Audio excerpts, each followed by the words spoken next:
Skip this video and you may miss the most powerful quantum observation your entire inner life has been quietly circling for years.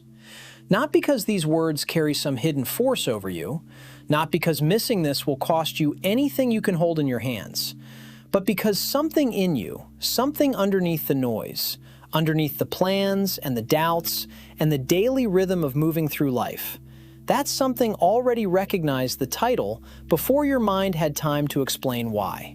And that recognition matters. There are two kinds of people who arrive at a message like this. There are those who feel a flicker of something familiar, then let the scroll continue.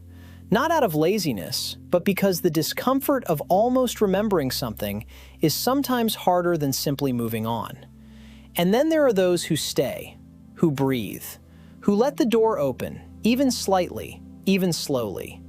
If you are still here, that is not an accident. Before this video ends, you will encounter 3 layers of quantum observation. The first is what observation actually does at the level of reality itself.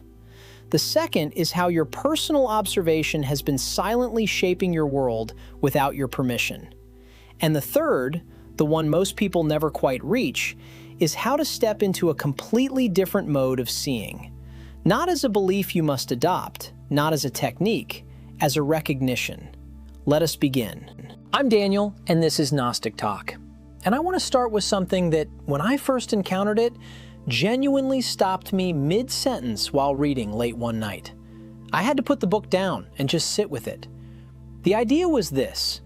In quantum physics, a particle does not settle into a single definite state until it is observed, before measurement, before attention arrives. The particle exists as a field of overlapping possibilities, what physicists call a superposition. Every potential location, every potential spin, every potential path, all of them coexisting simultaneously. And then observation happens, and the possibilities collapse. One reality crystallizes. Now, we must be careful here, and I want to be precise about this, because this is where so many conversations about quantum physics drift into territory that does not honor either the science or the person listening. The quantum world operates at scales almost incomprehensibly smaller than the objects and choices of a human life. Physicists are careful about that boundary, but the symbolic architecture of this idea, the philosophical echo it carries, is enormous. Because here is what it points toward. Before your attention lands on something, that something exists in a kind of open potential. Your observation, your sustained, emotionally colored, repeatedly returned to attention, participates in which version of the field begins to solidify. Some perspectives within consciousness studies and within certain contemplative traditions have described this same territory for centuries. Different vocabulary, same map. Some call it the power of witness consciousness. Some call it the act of discernment. Some call it simply where you place your eyes, your energy, your inner gaze. Have you ever noticed how a room changes when someone new enters it? Not because the furniture moved, not because the lighting shifted, but because the quality of attention in that space changed. Have you ever walked into a situation already certain of how it would go and watched it unfold almost exactly as your certainty predicted? Have you ever been so convinced that a conversation would turn into conflict that your own tension, your own bracing, your own preloaded defensiveness actually called the conflict forward? This is not magic. This is not fantasy. This is something closer to physics than most people are comfortable admitting. Your observation is not a passive recording device. It is a participating force. Not omnipotent, not unaffected by the choices and actions of others. Not a guarantee that thought alone reshapes mountains, but participatory, shaping, weighted. And here is what makes this the most powerful quantum observation in history. Before we continue, I want to show you something that could completely change how you see reality creation. Most people spend years collecting fragments of knowledge without ever finding the complete picture. That's exactly why we built the Quantum Talk Complete Library. It brings together frequency stabilization, observer state mechanics, timeline navigation, and synchronicity decoding into one practical system. If you've enjoyed the teachings we've explored on this channel, you're going to love what's inside. You can find it through the link in the description below or by scanning the QR code on your screen. I'll give you a second to do that.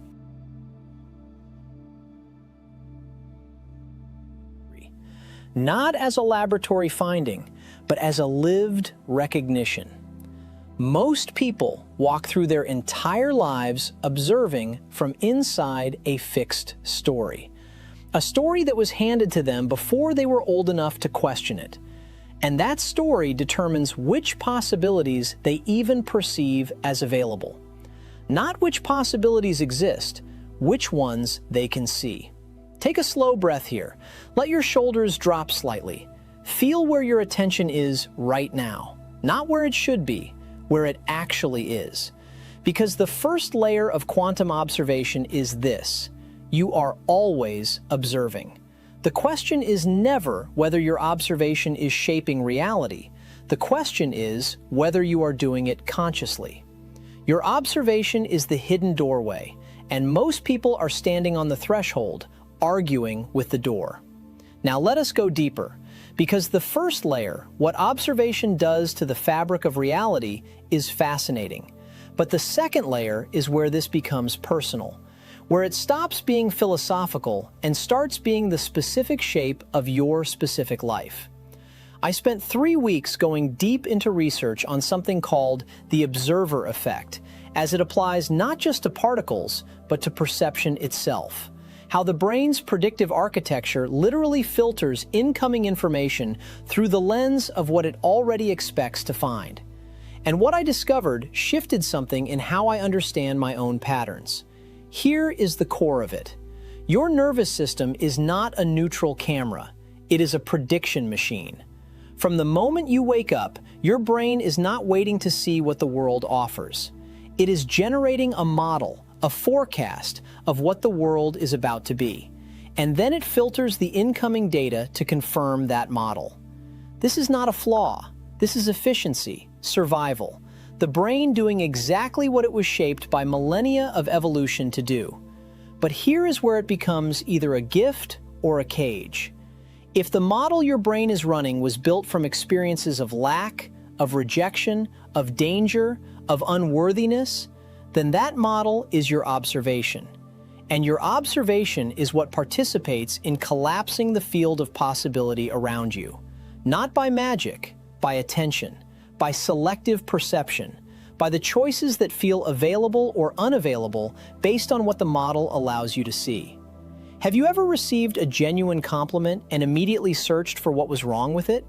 Have you ever been offered an opportunity and felt the body tighten, the mind argue, the voice inside say, "This is probably not for someone like me"? Have you ever looked at someone living the kind of life you quietly want and felt something complicated, part admiration, part distance, as though that life was happening in a different country than the one you live in?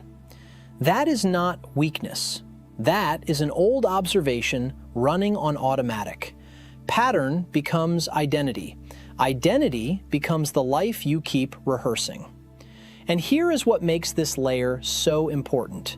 The old observation was not chosen in the way that a conscious adult chooses. It was absorbed, installed. You may have been trained by early experiences of the world without your permission, without your awareness, without any mechanism to question what was being downloaded. So the struggle you may have felt, the sense of trying hard and somehow cycling back to familiar places, that struggle deserves something more nuanced than blame. Your effort is not being dismissed here. Your tiredness is not being judged. What is being offered is this: the pattern was never the truth of what you are. It was the truth of what you observed, repeatedly, consistently, with emotional intensity, at a time when you had no other frame. I personally think this is the most underrated dimension of the entire quantum observation conversation.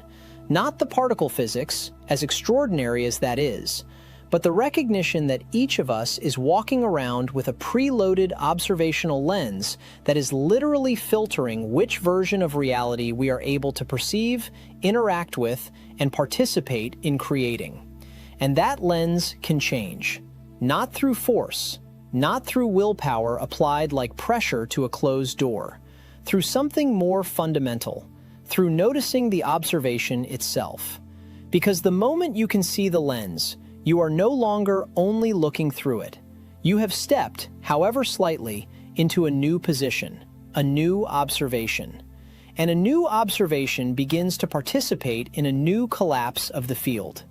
Your observation is the hidden doorway, not as a metaphor, as a mechanism. Now, write this in the comments below. I am ready to observe differently.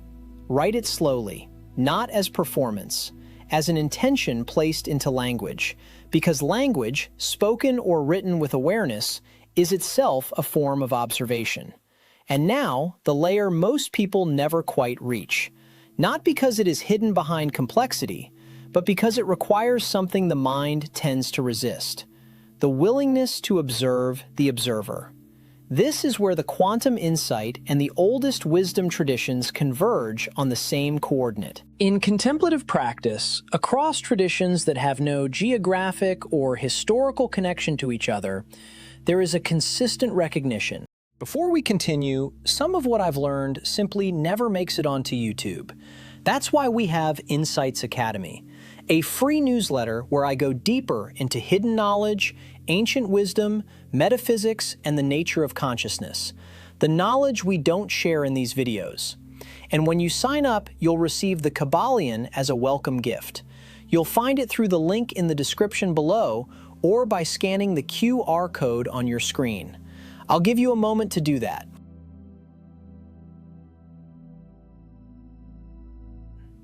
Underneath the stream of thoughts, underneath the parade of interpretations, underneath the observational lens that was inherited from experience, there is a quality of awareness that is not itself observed. It is the one doing the observing. Some traditions call it pure consciousness. Some call it the witnessing self. Some call it the ground of being. And modern neuroscience, in its own cautious vocabulary, has begun to describe something adjacent, a metacognitive layer, a capacity for self-referential awareness that sits above the automatic processing stream. Now, I remember the first time this landed for me, not as an idea I understood, but as something I actually felt. I was sitting quietly, and for a moment, I noticed that I was noticing, that there was something watching the thoughts rather than being the thoughts. And in that gap, however brief, the fixed story loosened. Just slightly, just enough. Because when you access the observer beneath the observation, you are no longer fully inside the preloaded lens. You are holding it. And what you hold, you can, with patience, with gentleness, with practice, begin to shift. This is the third layer. Not changing what you observe, not forcing yourself to think positively about a life that may contain genuine difficulty, but locating the place inside you that is capable of watching the observation itself, with curiosity rather than judgment, with openness rather than pressure. Have you ever caught yourself mid-reaction and thought, wait, why am I reading this situation this way? Have you ever noticed the exact moment a mood arrived, and instead of becoming it, watched it from a slight distance? Have you ever felt, even for one quiet second, that you were more than the story you had been telling yourself? That is the third layer. Already present, already available, already yours. It does not require a retreat in the mountains. It does not require years of formal practice before it becomes accessible. It requires a kind of radical sincerity, a willingness to look at the lens and ask, honestly and without self-punishment, is this the observation I would consciously choose? Or is it the one I simply inherited? Because here is what quantum physics, consciousness studies, contemplative tradition, and genuine human experience all agree on in their own separate languages. You are not the fixed result of past observations. You are the observer. and the observer can always choose a new angle.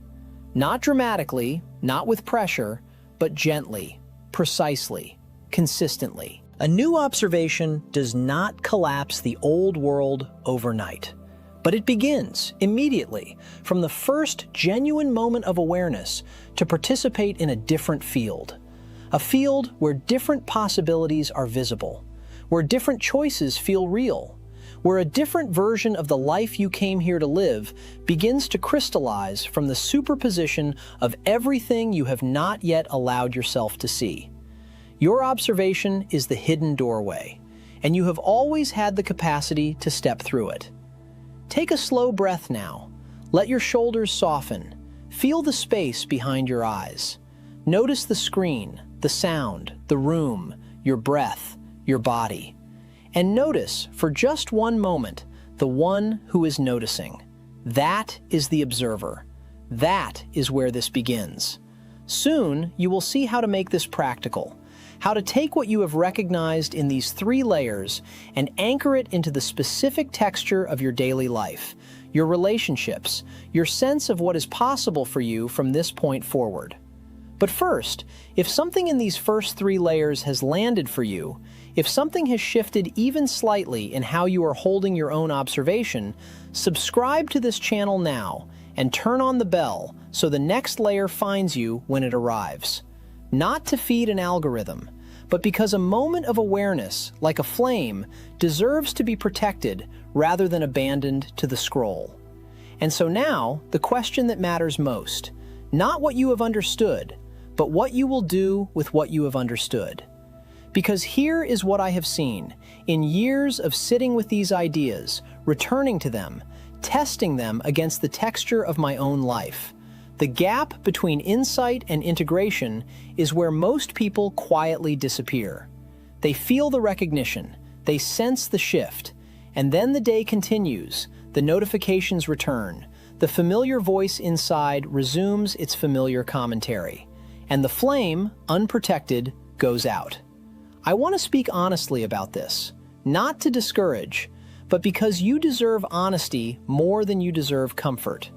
Recognition is not transformation. Recognition is the doorway. What you do on the other side of it, that is where the quantum observation becomes a quantum life. So let us talk about what that actually means. Not in the abstract, not as philosophy, but as something you can carry into tomorrow morning. Your observation, the one you hold most consistently about yourself, about what is possible for you, about what you are worth and what you are capable of, that observation does not live only in your thoughts. It lives in the micro decisions of your day. It lives in how you respond when someone offers you an unexpected opportunity. It lives in the pause before you speak, when you are triggered. It lives in whether you finish the thing you started or quietly abandon it just before the threshold. Have you noticed this pattern in yourself? Have you started something, a project, a practice, a new way of moving through the world, and felt the energy of it clearly at the beginning, only to watch it fade, not because circumstances changed, but because your observation of yourself reasserted itself? It may have said, "This is not for someone like you." It may have said, "You always do this. You always stop here." It may have said, "Wait until you are ready, until the time is right, until something outside you confirms that you are allowed to proceed." Thank that voice. Genuinely, thank it. It learned to speak that way in order to protect you. It developed that script in an earlier chapter of your life when caution was wise, when stopping was survival. But gently now, gently ask it whether the protection it is offering still fits the person you are in the process of becoming. Because that is the practical heart of what we have been building toward across these layers. Your observation is not a passive thing you carry. It is an active signal, one that your entire system, your attention, your nervous system, your interpretation of events, your felt sense of what is approaching or retreating is organized around in every waking moment. Change the observation sustainably, not just as a momentary peak of inspiration, and the signal changes. The field of your attention reorganizes. What you notice shifts. What you reach for shifts. What you are willing to sustain shifts. I personally think this is the most overlooked dimension of every genuine inner teaching that has ever been offered. Whether from contemplative traditions, whether from what we cautiously draw from the frontier edges of physics, whether from the ancient schools that understood the mind as a creative force long before neuroscience had language for it.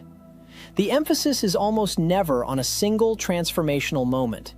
It is always on the sustained observation, the daily return, the gentle, disciplined practice of catching yourself at the door of an old pattern and choosing, even imperfectly, to step differently.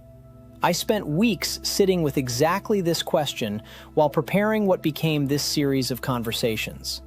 And what I kept arriving at, what I kept finding underneath every framework, every tradition, every angle of approach was this: the most powerful quantum observation in history is not one that happened in a laboratory.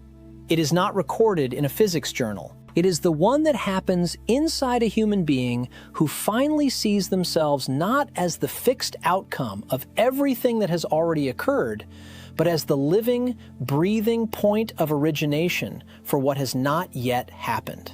That is the observation this entire video has been pointing toward. You observing yourself not as the person who failed, or waited, or almost made it, or never quite arrived, but as the one who is, right now, at the beginning. Not the beginning of a new version of the same story, a genuinely new observation, a new signal, a new field. Take a slow breath now. Let your shoulders soften. Feel the space behind your eyes. Notice the room, the screen, the sound of your own breathing.